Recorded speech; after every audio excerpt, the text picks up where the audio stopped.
You're born in a low wooden house pressed into the mud, somewhere between a field and a road that never quite becomes a road. Smoke hangs inside more than it escapes. The roof leaks when it rains and groans when the wind pushes hard enough. Russell. You learn the smell of damp straw before you learn words. Outside, bells ring for reasons you don't yet understand. Somewhere far away, a lord owns this land. You just happen to wake up on it. It doesn't feel dramatic. It feels permanent. Most days look the same before you know what days are. You eat what's left from yesterday, if there is anything left. Bread that crumbles more than it fills. Water that tastes like the ground it came from. You work because everyone works. Hands in dirt, backs bent, eyes down. Morning slides into afternoon without asking, and evening comes with sore muscles and the quiet agreement that tomorrow will be identical. This is what life looks like when survival becomes routine.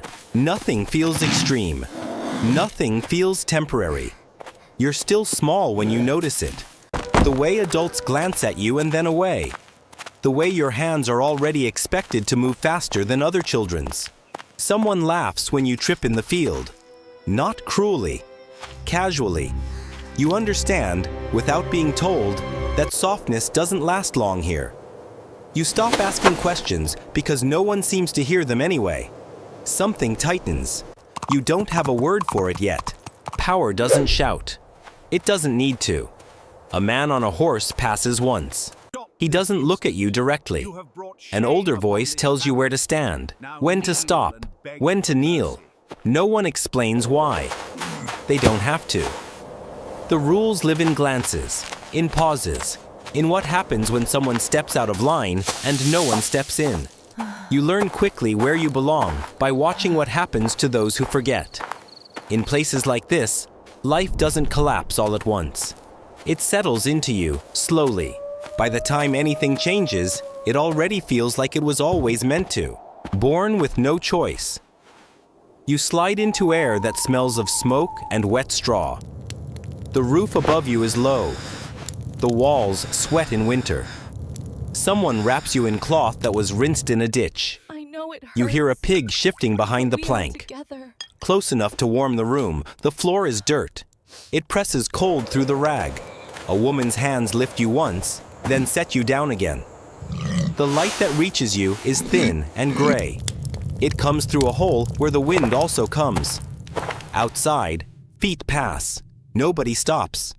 A bell rings far off, then stops like it forgot you. In the corner, a crust of bread sits on a board, hard as wood. Hunger is the first teacher. You wake before the sun. Your mouth is dry. The air tastes like ash. A bowl is held out and pulled back. You learn the distance between your hands and food. You learn to wait without moving. The porridge is thin. It slides away from the spoon. You lick the rim when no one looks. A dog watches from the doorway. Its ribs show through its coat. When a crumb falls, you move fast. Your fingers pinch it like it might run. You swallow without chewing. The next breath smells like boiled turnip skins. Your stomach makes noise that sounds like an animal inside you. The dog's eyes stay on your mouth. Childhood without childhood. You stand on a stool that wobbles. Your arms reach into a bucket of water gone brown. The cloth is heavy. It drips down your wrists and into your sleeves. You scrub until your knuckles sting. The yard is mud. It holds your feet when you step. You carry sticks for the fire. They scrape your forearm and leave lines. Someone tells you to hurry. Their voice is flat, like a tool hitting wood. You run, but the ground pulls you back. The other children are there, but not playing. One holds a smaller one by the elbow, steering them like a calf. A laugh starts, then cuts off. A chicken pecks at something red near the threshold. A life owned by the Lord. You walk when the sky is still dark. The path is rutted. Your shoes are damp before you reach the fields. A man counts heads without looking at faces. He taps a stick against his boot. You keep your eyes down. The manor sits higher than the huts. Its windows catch the early light first. You see a fence that keeps animals in. It also keeps you out. When the steward speaks, you nod before you understand. The words are for work, for grain, for days you owe. Your name is said like a number. You feel it land and move on. Behind the steward, a door opens and closes softly, like it was never opened at all. Work until the body breaks. You bend over the rows until your back forgets straight. The soil is wet. It clings to your fingers and cracks under your nails. The tool handle rubs the same spot on your palm. The skin lifts. The blister bursts. You keep gripping. The sun rises and sits on your neck. It doesn't warm you. It just adds weight. You pull weeds that smell sharp and green. You toss stones into piles that never look smaller. At noon, you drink from a jug that tastes of old wood. You swallow grit with it.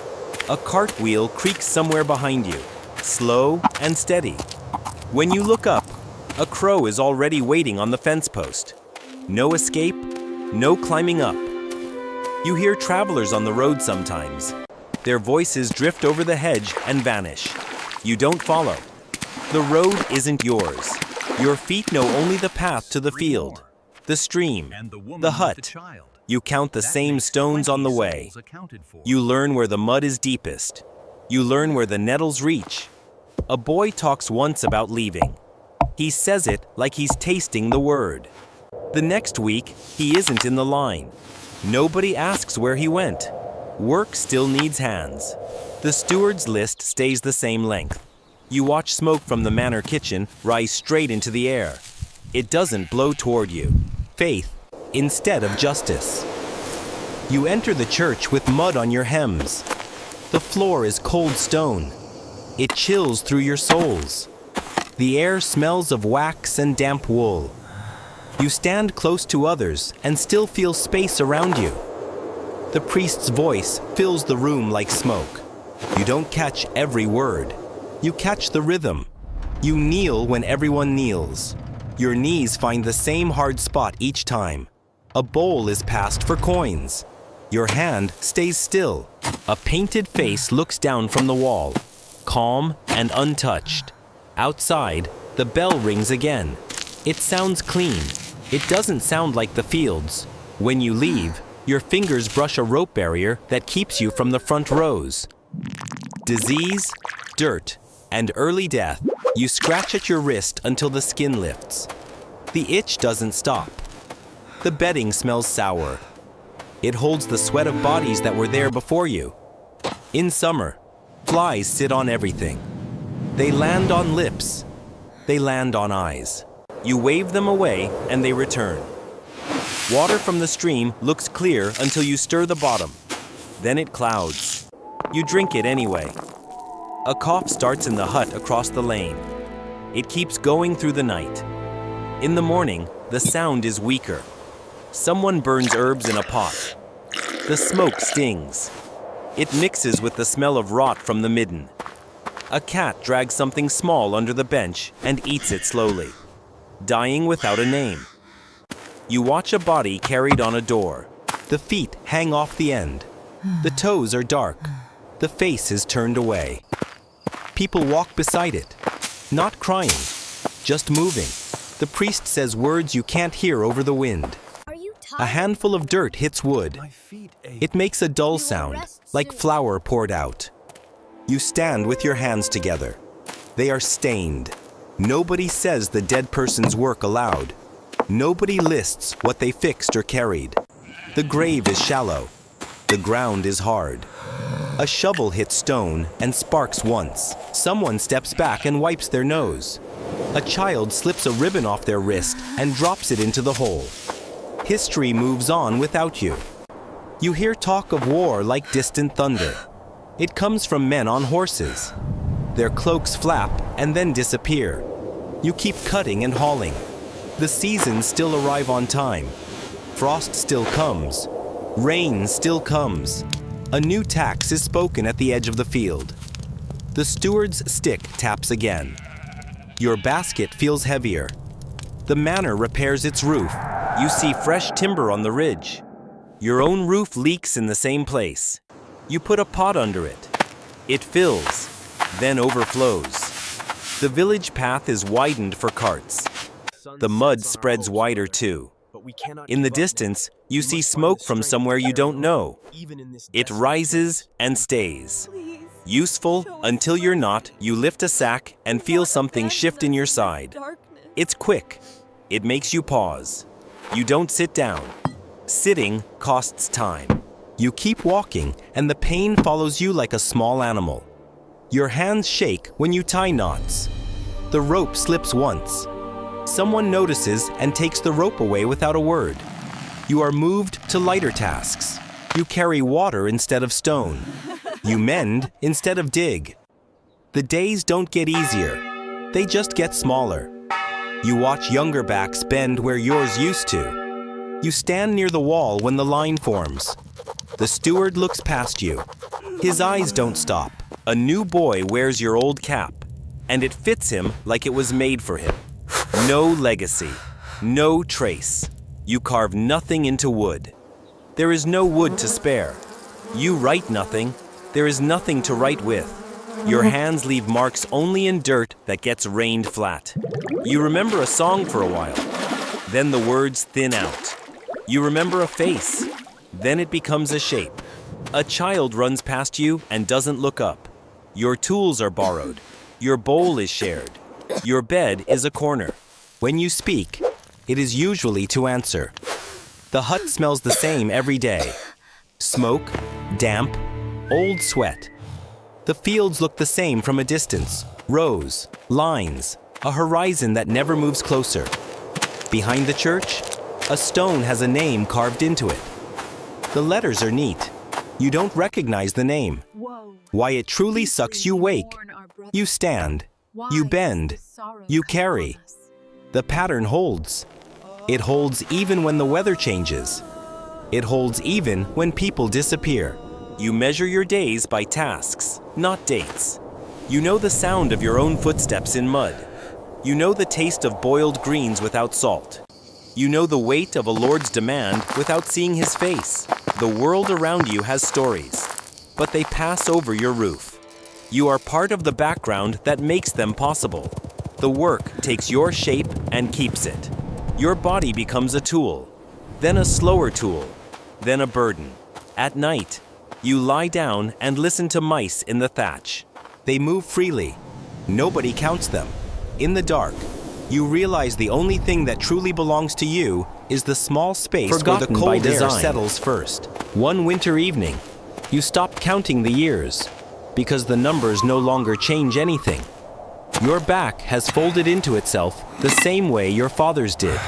Your hands are thick and split, stained by soil you never owned. The land looks unchanged, patient, indifferent, and you realize it does not remember you either. You live long enough to watch younger bodies take your place in the fields, moving faster, asking fewer questions, while the steward stops using your name, if he ever knew it at all. The taxes still come, the prayers still rise, and the days repeat until even fatigue feels ordinary. When you die, there is no mark meant to last. Maybe a wooden cross, maybe a line in a parish book that fades as quietly as you did. No one records the winters you survived or the hunger you learned to treat as routine. History doesn't call it suffering. It calls it life.